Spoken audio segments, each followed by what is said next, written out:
All right, y'all, we are on the last leg, the last section, section 4. We're talking about impressing people with the little things. It's hard to be impressive because when you're trying to be impressive, you can focus on the wrong things like, money or women or some other weird status symbol that doesn't matter.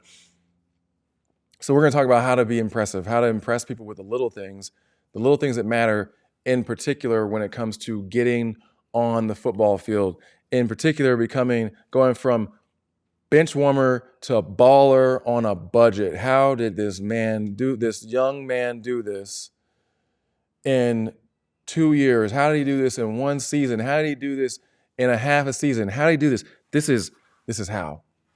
Here's how. All right, so you're going to become impressive.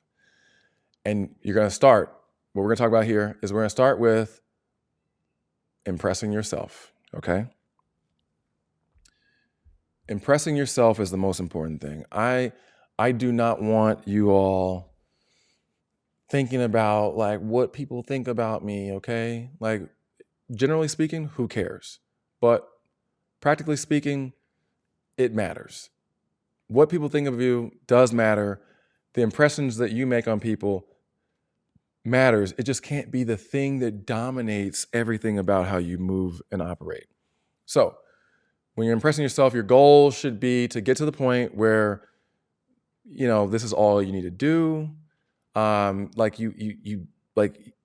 when you're at a point where you are able to impress yourself without thinking about impressing other people, it means that like you've essentially gathered enough metrics for success on like what happens with the external to where you can properly assess what is impressive to you. Like you're basically changing your benchmarks for success. You're changing your, how you measure yourself, right? And so if you're younger and I'm saying things like benchmarks for success, I should remember who I'm talking to. I'm talking to younger people in some cases. And so you're looking to transform how you measure what is impressive. So here we go. What does it all look like? I can just give examples, right? It's like making it through like the team punishment drills without throwing up. So like we had to do something called OFIs. They were OFIs, opportunities for improvement.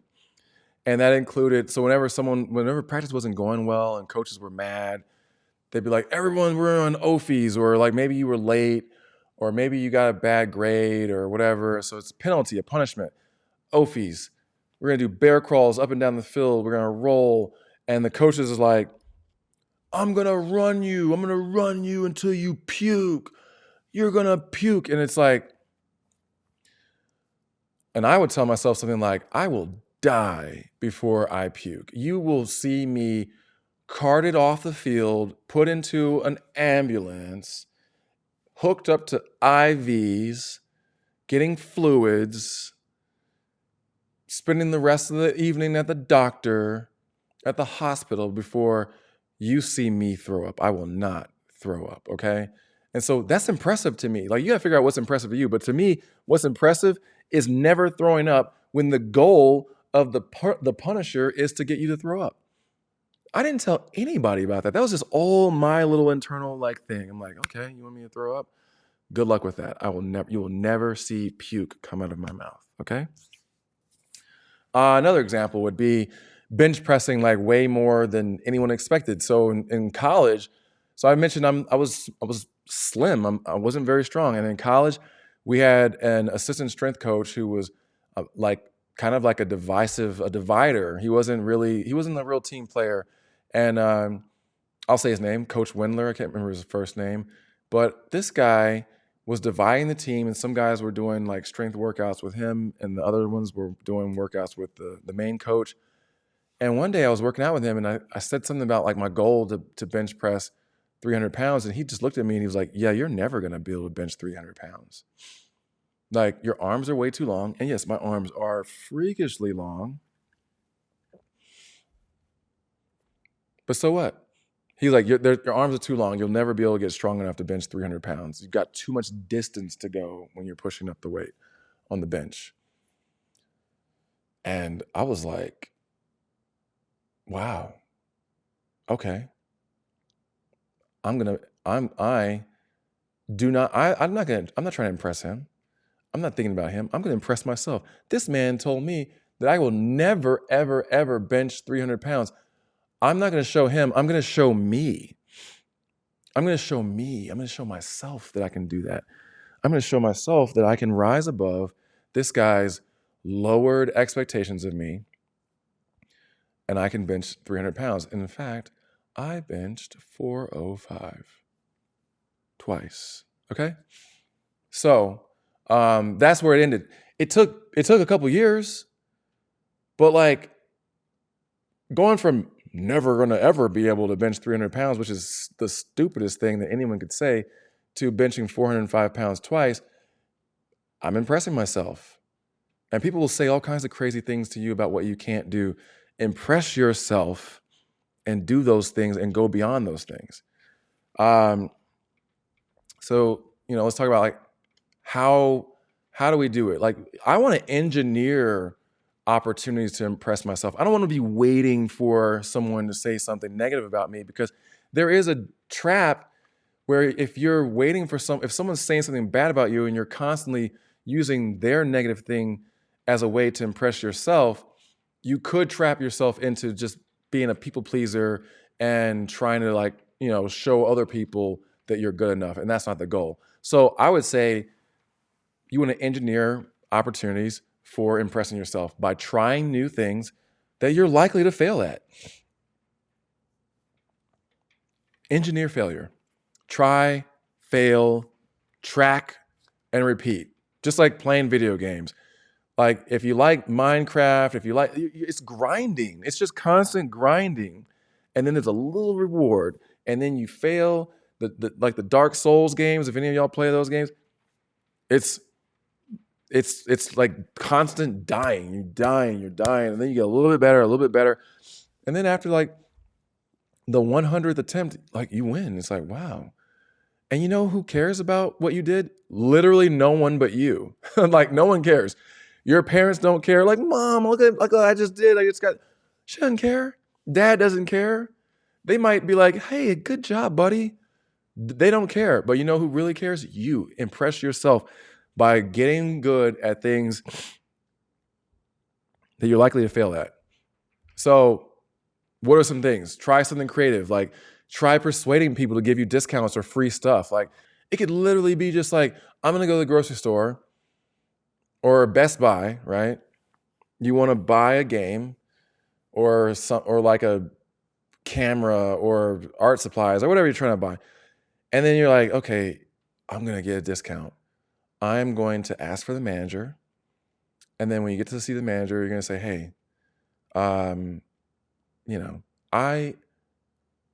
have a ton of money. I'm a high school student. I'm buying this for a creative project or whatever. And it would be really helpful if, you could extend a discount to me, whether it's some type of local discount, like to promote people buying things in, locally in stores, or if you could give me some type of like special, like I'd love it if you could just, knock off like 15%. You know what? People will do it. They'll do it. And now someone else might find that impressive, but you're going to be impressed with yourself. You're going to be like, I just got 30% off just because I asked, because I opened my mouth and I said what I wanted. Like, wow, that can happen. So that's a way to impress yourself, right? But the point is, you want to build comfort with failing, and then and then getting better, and then you want to try it with football related things, right?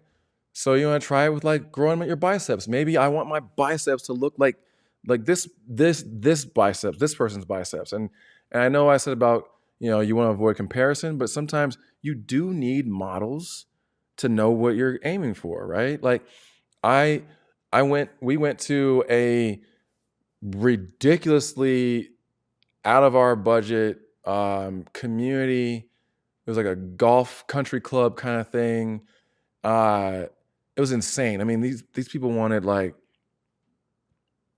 now it's insane to me, but not insane to certain people. They wanted like the lowest price piece of land was $1.7 million just to buy land in this community with this beautiful golf course and all these amenities. 1.7 million was the lowest price for this teeny tiny like zero point 0.1 acre plot of land. Then you had to build a home on the land.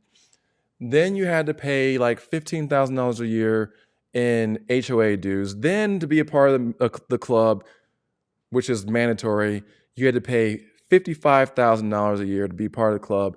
And I'm like, we can't afford any of this. But I needed to see what's inside of there so I could then start working towards a new goal that is beyond my ability to like comprehend its existence. So you can't just grow your biceps to a point where it's like, yo, unless you're looking at some biceps where you're like, yo, that's wild. Like, how did you do that? How do you get those veins like that? So then you start trying it with football related things. You set a goal, you get a plan, you track your progress every week. You're measuring like your biceps. You can use something like a tape measure, or you can use this product called a Zozo Fit. Not necessary, but it's a little suit that you put on, and it's got all these little dots on it that tracks like different points of your body.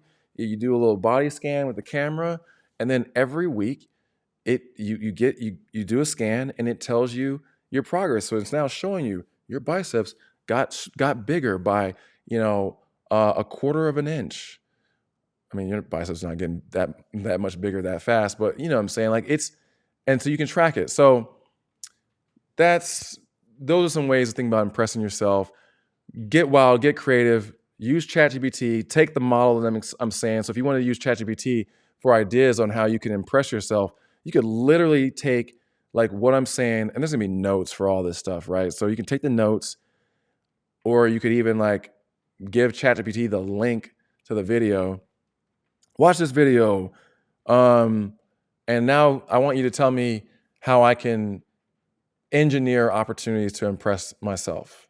But hopefully you've just taken really great notes yourself, and you can do that in case I don't add notes because I want you to have your own. We're done with this one. Next video. Let's go. Yeah.